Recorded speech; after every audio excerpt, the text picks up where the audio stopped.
I'm Diego Fedora, this is Betty, and we spend a lot of our time playing surf music with the instrumental band Los Pingüinos, but today we're here to get you rocking.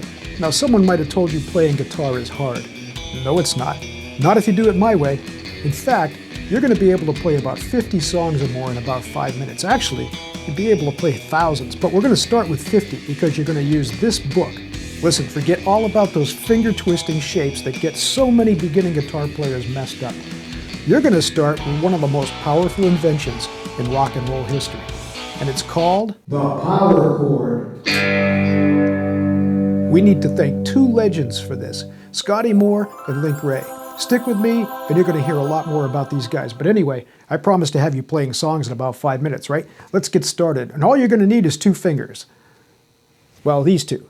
Your pointer finger and your ring finger.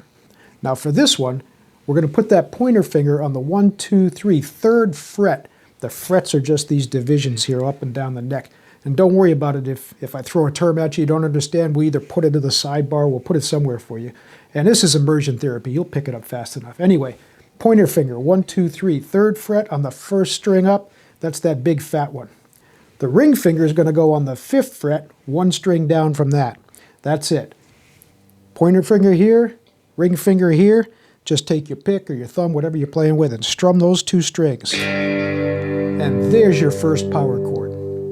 Now that one's a G, and I don't know why, but G is a very, very popular chord. I guess it just makes us feel good. And that book I told you about, that's going to have 50 songs in there you can choose from that are all going to be played in 3 chords, and they're all going to start with G. So there we go. You're starting to rock. Now all you got to do for now is mess around with that G chord a little bit. I want you to strum down, I want you to strum up, I want you to go back and forth. Just keep messing with it. Whatever you want to do, you can't do anything wrong at this point. Just keep hacking away at it. Pause the video, do that for a few minutes, then come back, and we're going to add the C chord. All right, you're back. We're going to put the second chord in. It's going to be a C chord.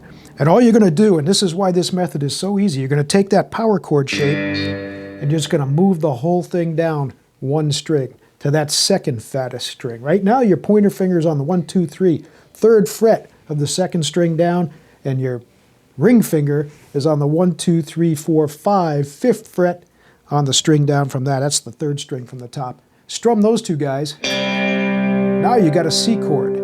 So you got a G up here. Take that whole thing down one string, and you got a C chord. All right, let's talk about why it's so important to count to 4, and then in a couple minutes we'll talk about why you need to count to 5. But anyway, music is organized in pulses, isn't it? We call them beats.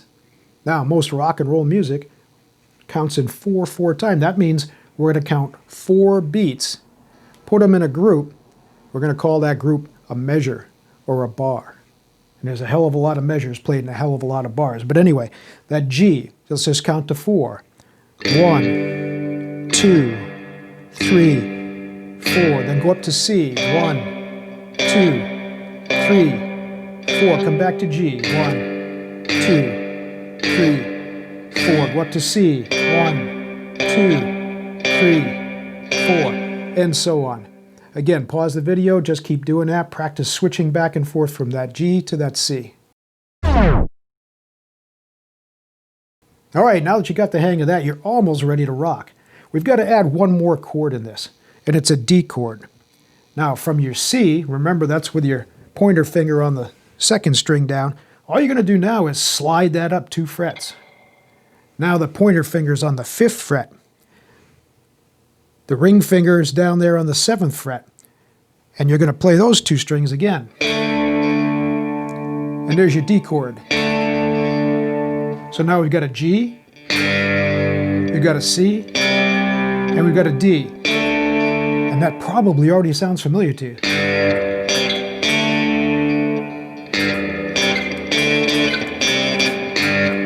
Okay, so now you can rock and roll. All right, let's count 4s one more time. And then we're going to learn why it's so important you need to count to 5. So we're going to go to the G, 1, 2, 3, 4, C, 2, 3, 4, D, 2, 3, 4, back to G, G, C, D, back to G.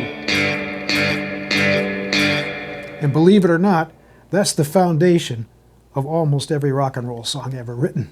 Okay, it's simple, it's easy, it just takes a little practice. So I want you to pause the video again and just practice going back and forth from that G up to the C, slide up to your D, back to the G.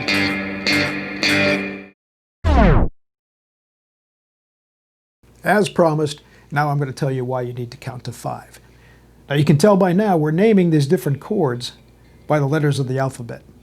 And all the notes in music are named by letters in the alphabet. I don't know why, I don't know who came up with that, but anyway, it's the way it is. The only thing though, we only have 7 letters in our alphabet. A, B, C, D, E, F, G, and then we start all over again at A, all right? But we're not starting at A this time, are we? We're starting at G, all right? So that G, we're going to call 1.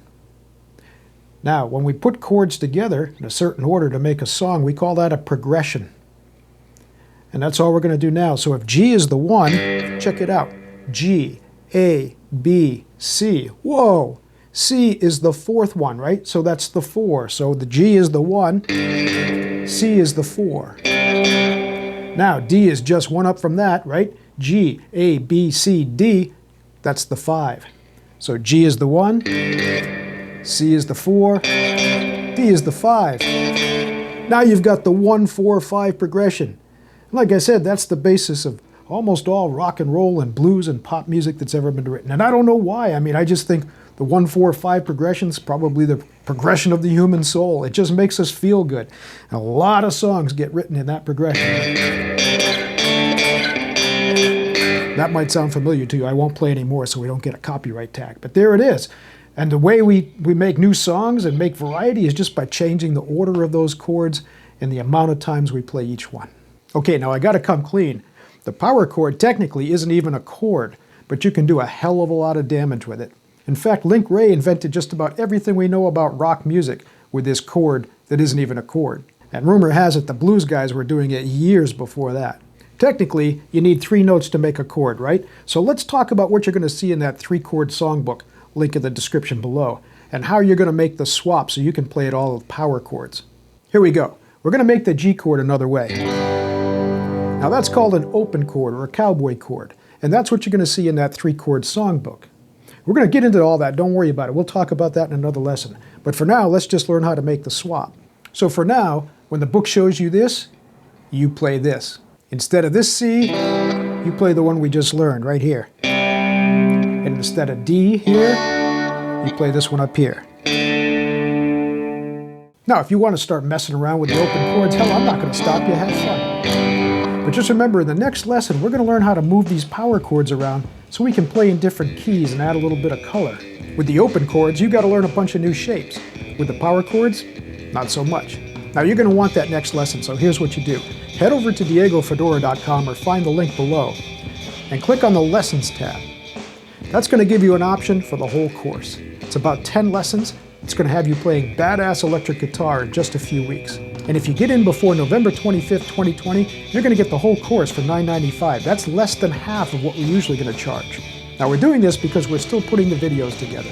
You'll have full access to each video as it rolls out. And to thank you for being patient, if you're one of the first 25 people that signs up, I'm going to give you a free private one-on-one lesson. That's just you and me working together. Let's get you rocking.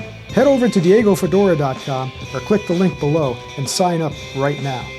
And don't forget, while you're checking out the description, find those links for other videos, gear, and a link for that 3-chord songbook I'm telling you about.